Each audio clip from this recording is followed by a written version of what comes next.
Hi guys, welcome back. In this video, let's look into the bottom-up approach for minimum jumps to reach end of array problem. In the last video, we looked into the top-down approach and how we can break down the given problem into sub-problems and use the solution to that. So if you haven't seen that, I suggest you watch it. Okay, so just to take an overview of the problem. Starting from the first element, we are required to find the minimum number of jumps to reach the last element in the array, and at every jump we are allowed to take only that number of steps, maximum that number of steps, which is indicated by the value at that position. Okay, so from first element, maximum we can only reach the next element by taking one step. From second element, we can take maximum of 3 steps. So either we can take 1, 2 or 3 steps. Okay, so like this we go on doing until we reach the end of the array and count the number of jumps. Okay, so this is the problem.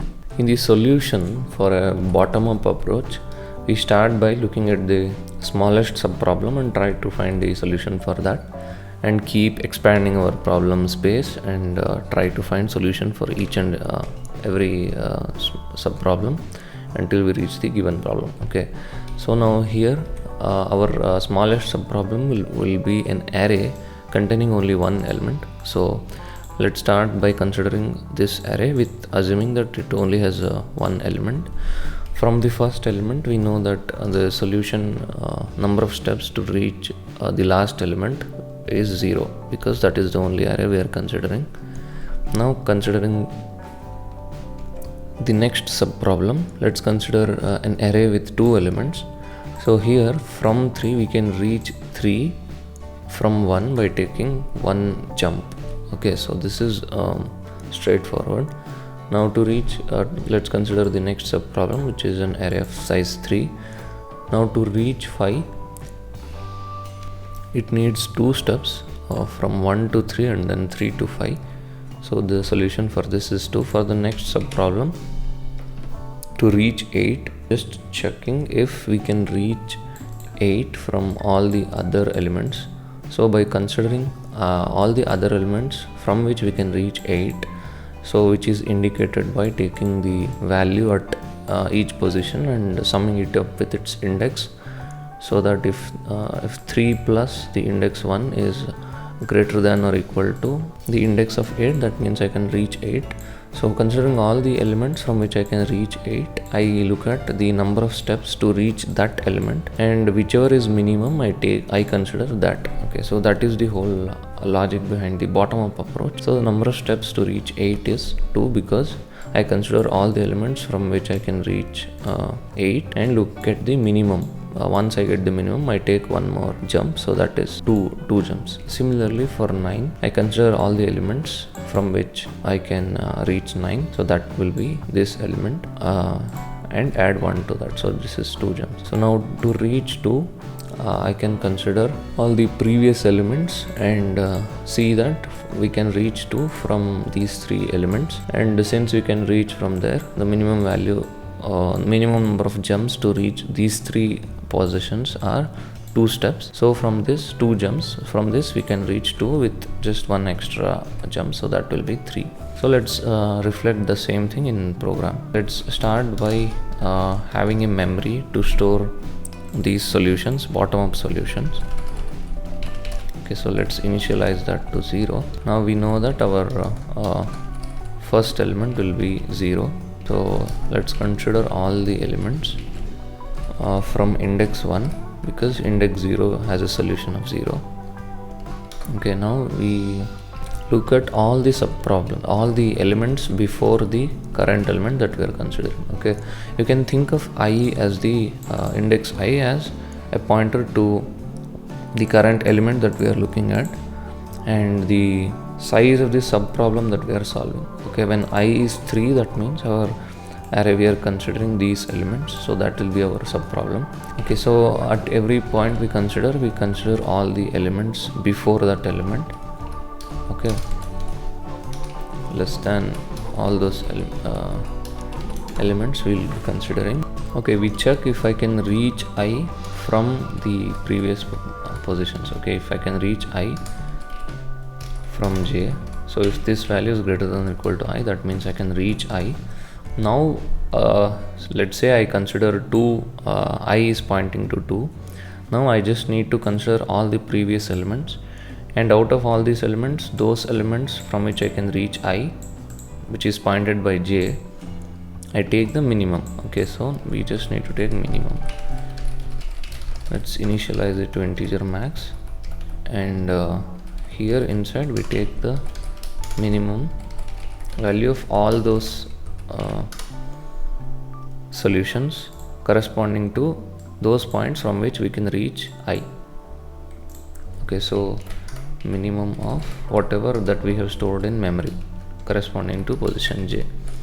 Okay, so now once we come out of this loop, we have found that minimum value. So our solution for position I will be minimum value plus 1.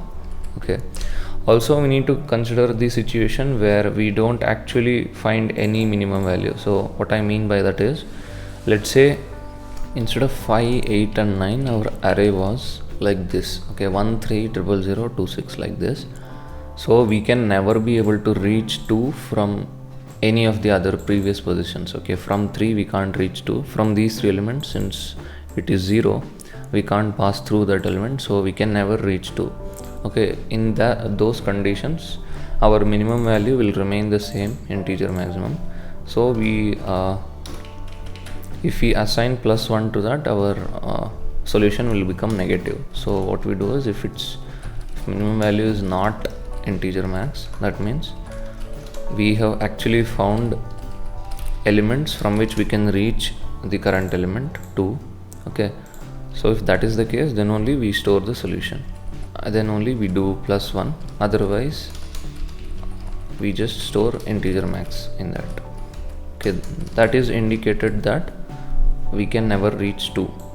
So for example, once we find the solution for the last element, that means we can if the corresponding value is integer max, then we can say that we can never reach 9.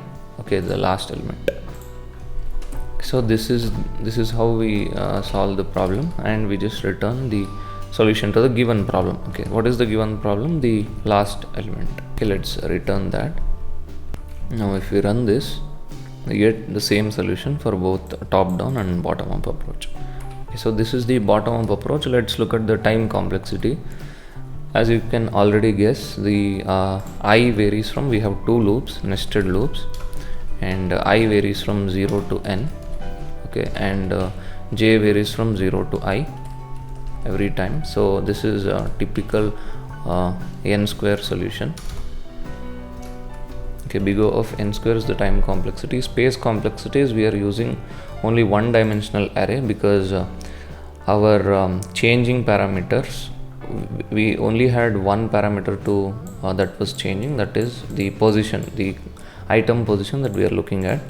For other kinds of problem, let's say a knapsack problem, we had 2 varying dimensions. One is the position, the item that we are considering, and the value. Okay, here we only use one dimensional array for memory. Okay, so this is the bottom up approach, which is much more efficient than top down approach, since top down approach involves a lot of recursive calls. Okay, so those require function stack space.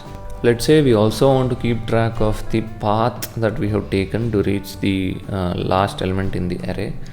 So when we are finding the minimum value of all the solutions when looking at the previous elements, we can also keep track of the index. Okay, once we keep track of index, when we are assigning the minimum value, finally we can print that index that will correspond to the path.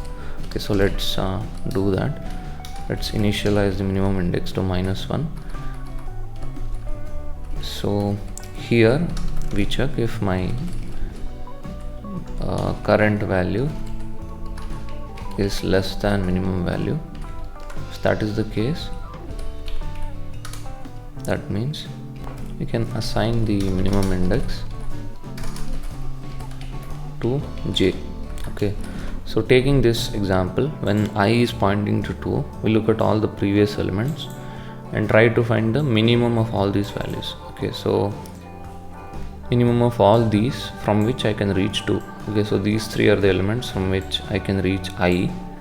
Out of these 3 I take the minimum. Okay, so whatever is minimum, that corresponding index, that is j is equal to 0, 1, 2. J is equal to 2 will be stored in minimum index. Okay, so once I come out of this array, I can just print the path. Okay, so the current index.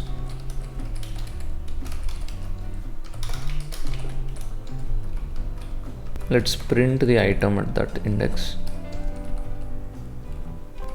Okay, so we have, when we print this, we can see that we reach the last element, that is 9 from 8. Okay, we reach last element from the minimum index, which corresponds to value 8, and if we reached 8 from, that is 8 is having the position 3, we reached 8 from 3. Okay, and we reached 3 from element 1. So this is how we can keep track of path. If you want, you can keep it into an array and then store it for later use. Coming to the time and space complexity, you can already guess that it's taking big of n square time, because I varies from 1 to n. So in the worst case, it's n, and in the inner loop, j varies from 0 to I. So in the worst case, when I is n, j will be going from 0 to n. Okay, so this is n square time complexity, and space complexity is big O of n space, because we are only keeping track of one dimension. Okay, so in the top down approach, if you haven't seen it, just check out the previous video. Our only parameter that was changing in our recursive call was I. Okay, so it's only varying in one dimension, so we only need to keep track of in a one dimensional array. So the space is big O of n space. In the next part of video, we'll be looking at a solution where we can find the number of jumps in big O of n time and just constant space. Okay, there is a clever algorithm for doing this. So let's look at this particular approach in detail. Okay, that's it for this video. Hope you guys found it useful. If you did, please like, share, and don't forget to subscribe. See you guys next time.